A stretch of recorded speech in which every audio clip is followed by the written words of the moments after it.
gedib qəfəsdən, gəzirəm hər yeri Allah, mən düşmüşəm nəfəsdən.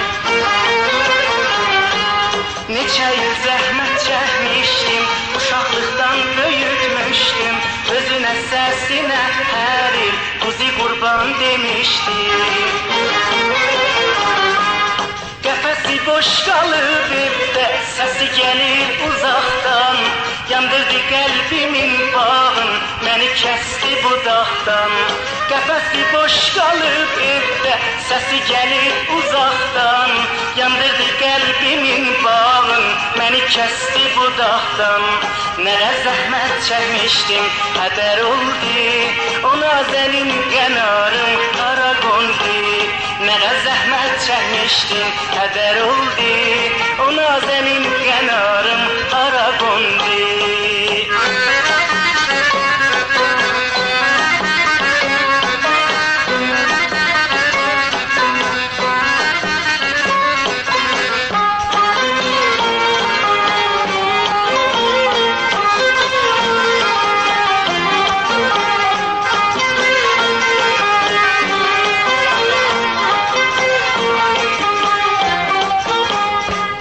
Azad oldu göğe uçtu, məni öz gününə saldı, yandı hər iki dünyam, mənə fəqət qəfəs qaldı. Yandı hər iki dünyam, mənə fəqət qəfəs qaldı.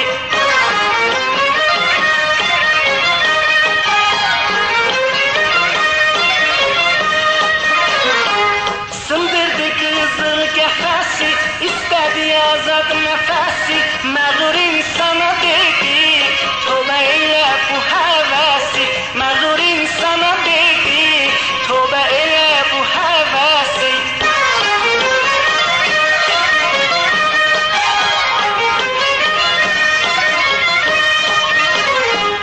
Qəfəsi boş qalıb evdə, səsi gəlir uzaqdan, yandırdı qəlbimin bağın, məni kəsdi budaqdan.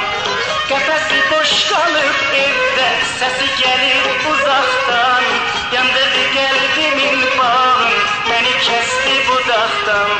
Nərə zəhmət çəkmişdim, hədər oldu, o nazənin qənarım qara qondu.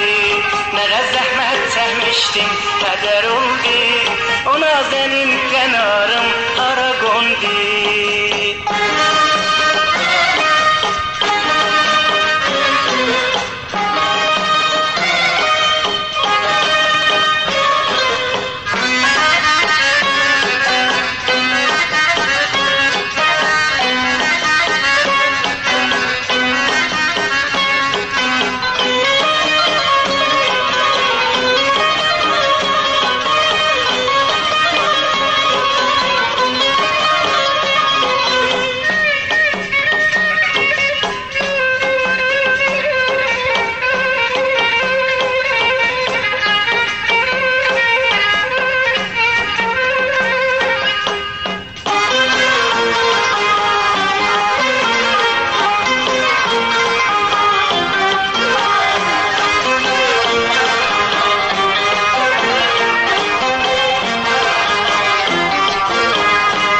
Mənim gözəl qənarım uçub gedib qəfəsdən, gəzirəm hər yeri Allah, mən düşmüşəm nəfəsdən. Neçə il zəhmət çəkmişdim, uşaqlıqdan böyütmüşdüm, özünə səsinə hər il quzi qurban demişdim. Qəfəsi boş qalıb evdə, səsi gəlir uzaqdan, yandırdı qəlbimin bağın, məni kəsdi budaqdan. Qəfəsi boş qalıb evdə, səsi gəlir uzaqdan, yandırdı qəlbimin bağın, məni kəsdi budaqdan. Qəfəsi boş qalıb evdə, səsi gəlir uzaqdan, yandırdı qəlbimin bağın, məni kəsdi budaqdan. Qəfəsi boş qalıb